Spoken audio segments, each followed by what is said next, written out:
Ah, naman to sila kapag mo gi-contact. Nambot lang. Basin na, padawon na to sila, kaming na siguro tayo. Tara sila. Let's go.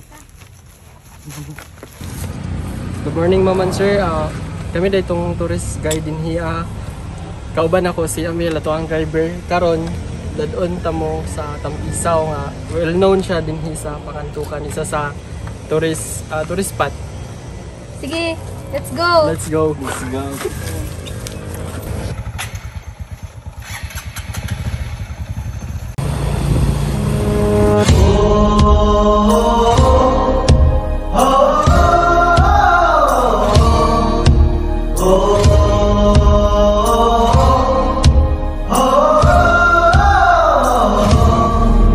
Ipanumpa kong ditikabian ug pagahuktan ko ang tanan. Ipanumpa kong digyo ko mubuhi ang kinabuhi ko kanino lang.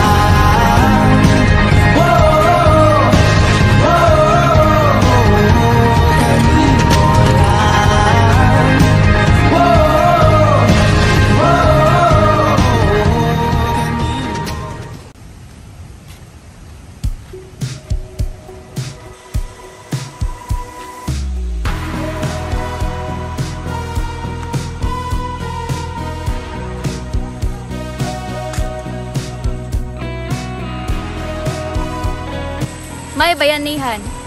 So, ang mga tao din nangita gyud sila og way nga kanang nabitay pathway nga kanang even though dili siya magianog motorcycles, at least ang mga tourists kabalo sila kung sila dapit mo adto. Bali mao ilang symbol bitaw nga kani nga dalan padulong sa Tampisaw.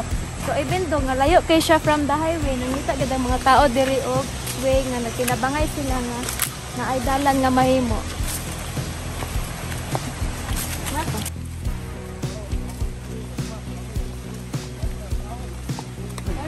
Nagbuhat sila hagdan.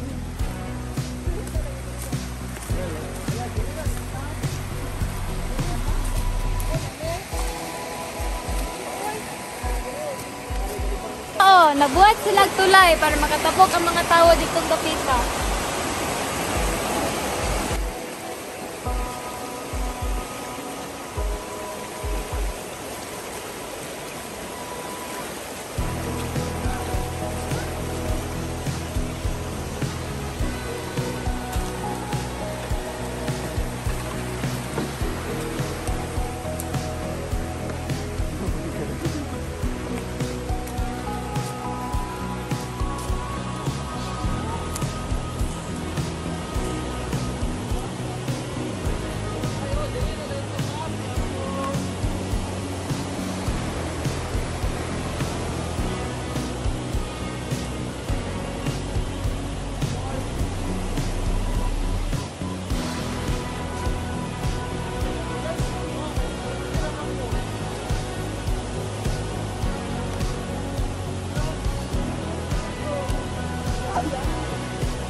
Dito ba yung nice to it?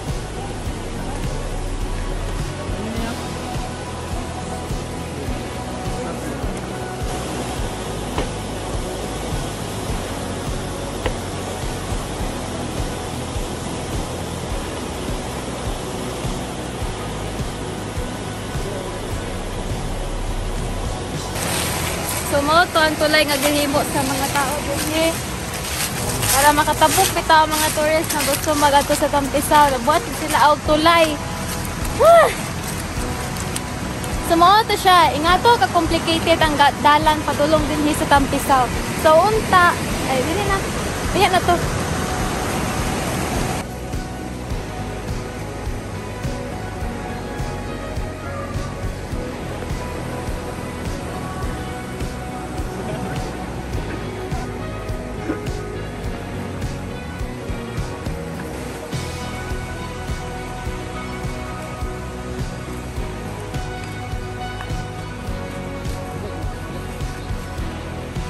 Hello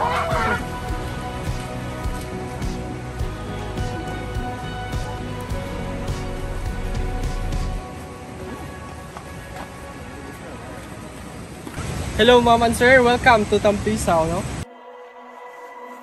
Hindi na makalaya,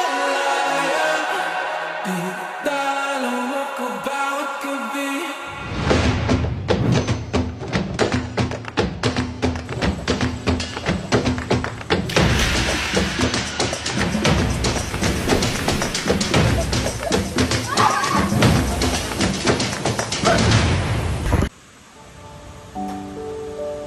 For purposes ba na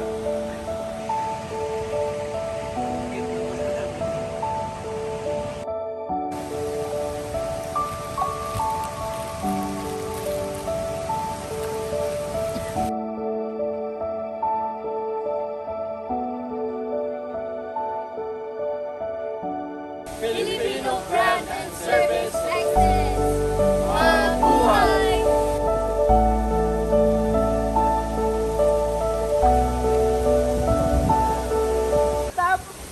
Hala! Nanalumos!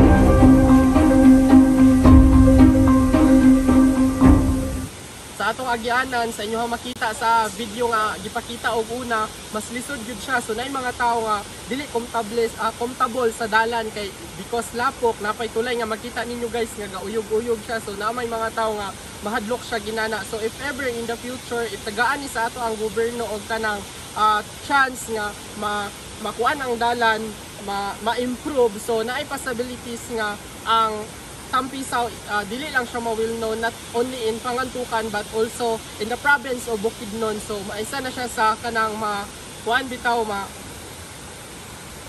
So in the future, isa ni ang Tampisaw sa one of the most tourist spot din sa ato ang probinsya sa Bukidnon.